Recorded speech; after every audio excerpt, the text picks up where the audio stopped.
It seems your husband passed away in an overseas business trip accident. I was shocked by a phone call from a colleague of my husband during work. No way. Thrown into confusion by the sudden news, I couldn't find the words to respond. According to them, there was a maritime accident with numerous casualties. My husband's name was on the passenger list, but it was likely that he had sunk to the bottom of the sea. At that moment, I realized I had become a single mother, carrying a 1-year-old child. However, for years later, I never expected to encounter my husband again in such a way. At that time, I, who was 30 years old, celebrated my daughter Madison's first birthday, feeling the pinnacle of happiness. Kevin, my husband, was the president of his own company, often returning home late due to his busy schedule and even working on weekends. Although the company's income fluctuated, being a pharmacist, I intended to support him. Our meeting happened 2 years prior during a dinner I was invited to by friends. He was modest and considerate, and I felt something different about him. "Hey, I'd like to talk to you." Maya, was it? Are you okay with someone like me? I can't say clever things. To his shy response, I became even more drawn to him. Our relationship progressed with me taking the lead, and 6 months later, we got married.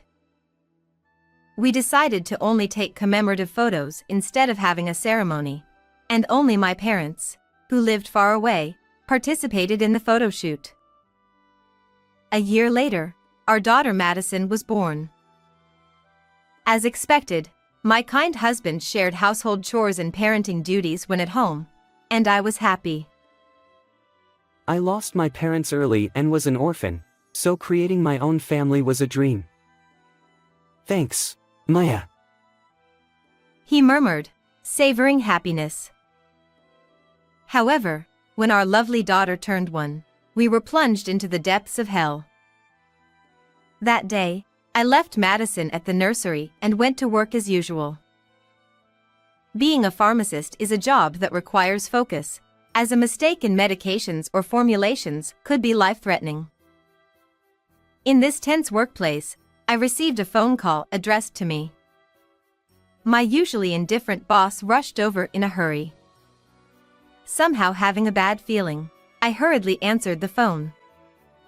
The person, claiming to be my husband's subordinate, told me something unbelievable. I'm your husband's subordinate, and since your contact number was listed as an emergency contact, I'm calling you. Is something wrong with him? Please brace yourself. Your husband passed away in a maritime accident at the destination. No way, that can't be. I couldn't comprehend the situation. Recently, my husband, who went on a business trip abroad. I'll leave it to you while I'm away. I'll buy Madison something as a souvenir. He left the house with a smile. However, according to the person on the phone, a cruise ship around the island capsized, and his name was on the passenger list. Many casualties were reported, and I recalled seeing such news on TV. Among them, there were also his colleagues from the company, but my husband was the only one not found. He probably sank to the bottom of the sea. Hearing that, I was deeply shaken and collapsed on the spot. Despite Madison being only 1 year old, I suddenly became a single mother. I left handling my husband's matters to the people from the company, but I couldn't afford to grieve. I was too shocked, and my memories of that time were so hazy that I could barely remember anything. Even so, I managed to live desperately with a child in my arms. 4 years passed, and life finally began to stabilize. Madison, now 5 years old, was a cheerful and talkative child, and thanks to her, I finally regained the ability to smile out loud. Immediately after the incident 4 years ago, it was difficult to talk about my husband, but lately, I've been meeting friends and even giving updates on my life. Among them, the friend I started meeting most frequently was my university friend Mika. She had graduated from college and immediately moved far away after marriage. And we had grown distant for a while, not even reporting my marriage. Mika, who had divorced due to her husband's infidelity and returned to her parents' house, heard about my husband's death through rumors.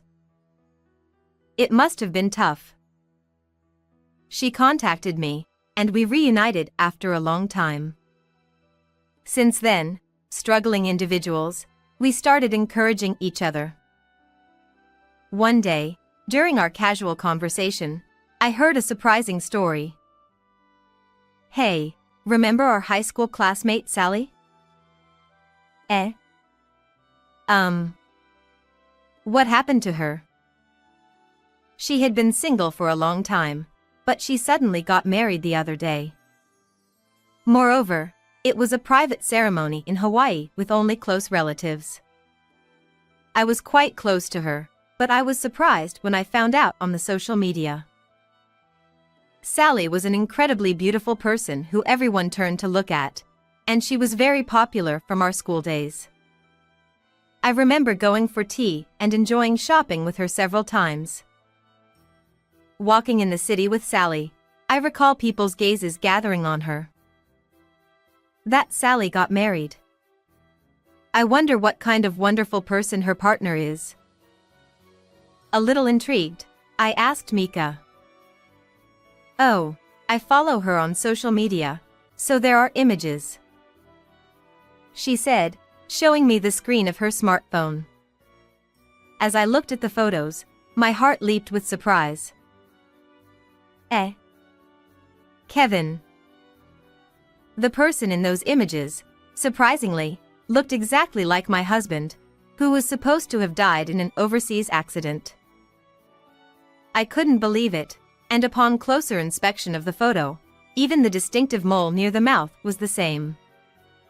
Also, Sally's comments like, "I was attracted to his modest kindness and the lone man," matched the him I knew. What on earth is going on? Is Kevin alive?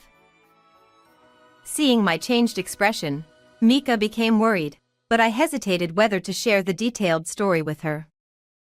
However, I couldn't just hide it from Mika, who was worried about me. Can such a thing happen? Not a doppelganger but the real person? Aren't you having delusions due to excessive sorrow? With a suspicious look, Mika raised an eyebrow, and I showed her multiple images of Kevin that were saved on my phone. She, astonished but, "This seems unmistakably him," murmured. "In that case, my husband is alive and has betrayed me." But wait. If my husband is supposed to be deceased, is it possible for him to marry Sally? As I pondered various thoughts, the 4 years of suffering flashed before my eyes like a series of images, and tears welled up. Pull yourself together, Maya. Is this really okay for you? No, regardless of the reason, I can never forgive him. Encouraged by my best friend, I resolved to seek revenge against him. Later, to learn about Sally's current situation, she contacted her for me. And through that, I learned an astonishing truth. Could such a thing really happen? Yeah, it's like a drama. But still, it's strange.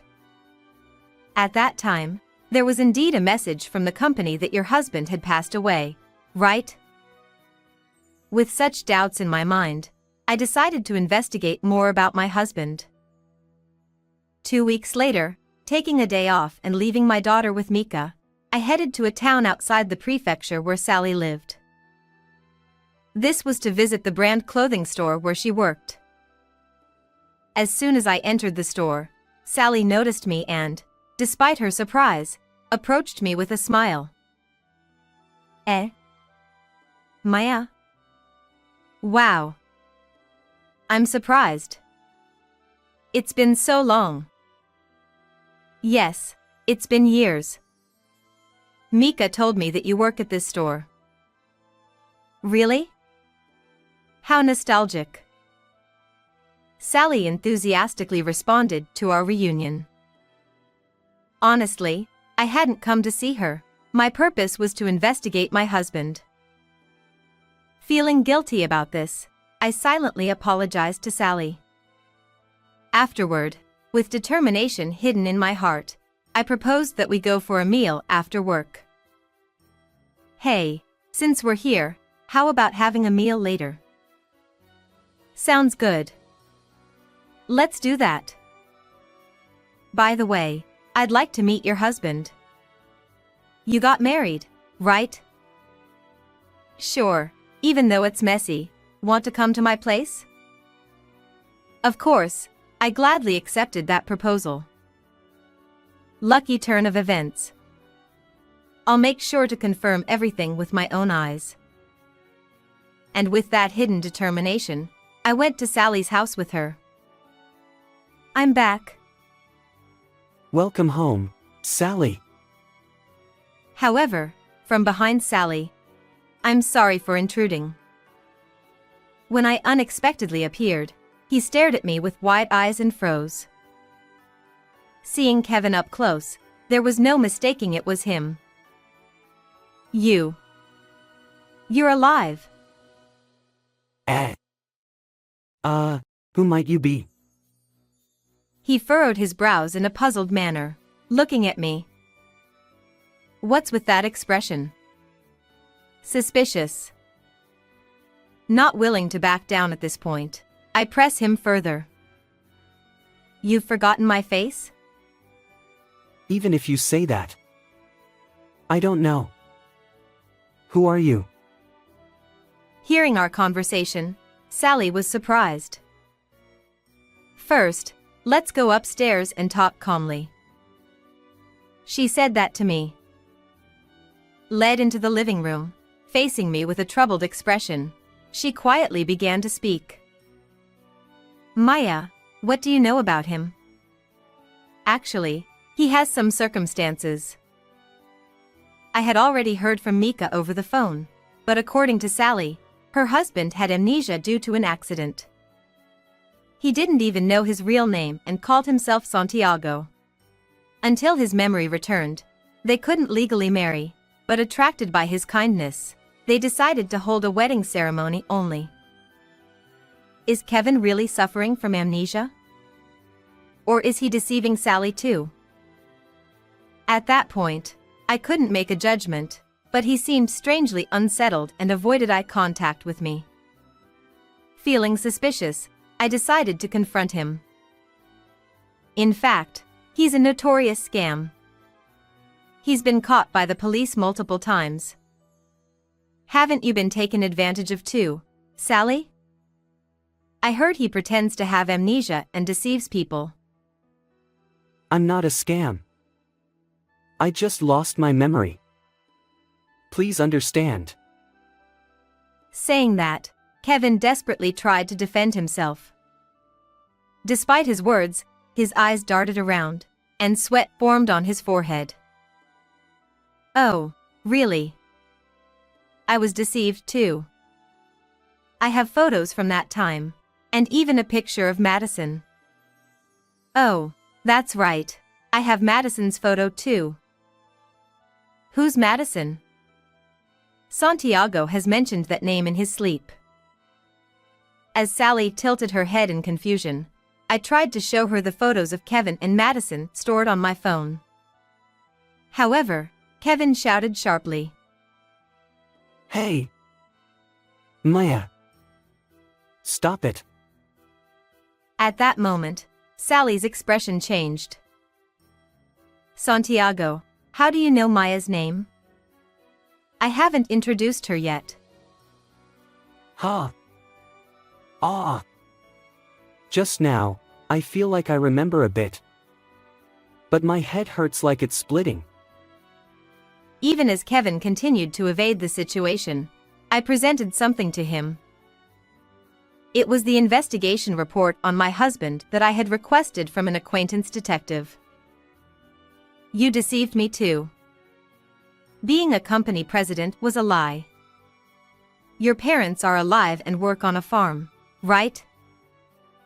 According to the detective's findings, even the overseas business trip was a fabrication. To disappear from my life, he had most likely hired someone to pose as a company associate and make a false call about the accident. Sally seemed convinced of the contents of the investigation report, and she glared at Kevin. Pretending to have amnesia to gain my sympathy? You're the worst. Realizing that there was no escape, Kevin began to make excuses. Understand me. I only love Sally. It was love at first sight. Surprisingly, Kevin had found a photo of Sally in my album after marrying me. He rummaged through my notepad, acted like a detective to find her home address, and then, feeling he couldn't approach her with me and a child in the picture, he decided to erase his existence. At that time, there was news of a cruise ship accident. I thought I could use that to my advantage and pretend I died. For him, who had lied about going on a business trip abroad and left the house, it was a convenient opportunity. Exactly as imagined, he had hired someone with money, pretended to be a company associate, and had them make the fake call about the accident to me. If you want to be with Sally, it would have been easier to just ask for a divorce. There was no need for such an elaborate lie. But then, I'd have to pay alimony and child support to you, right? If I pretend to have gone to the afterlife due to the accident, my pockets won't hurt, right? His absurd reasoning left me speechless. And Kevin, pretending to have amnesia, successfully gained Sally's sympathy and ended up becoming her lover.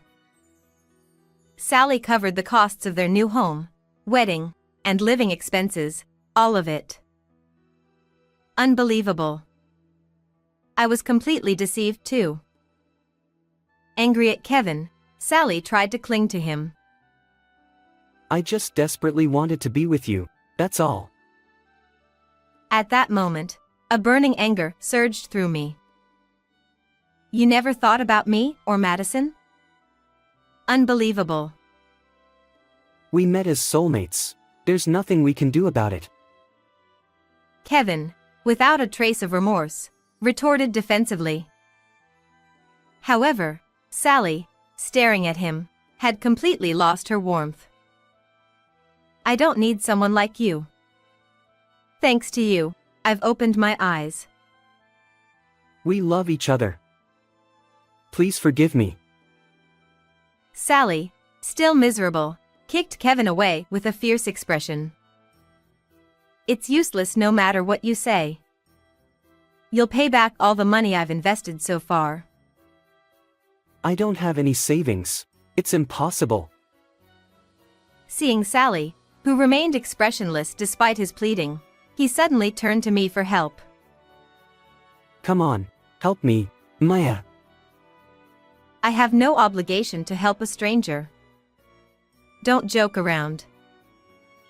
After being missing for 3 years, the divorce was granted based on the assumption that my husband had passed away, so Kevin and I were now in a relationship worse than strangers. I'll also claim alimony and child support, and I'll sue you for fraud, so be prepared. No. This wasn't supposed to happen. Kevin broke down in tears on the spot, but it was all his own doing.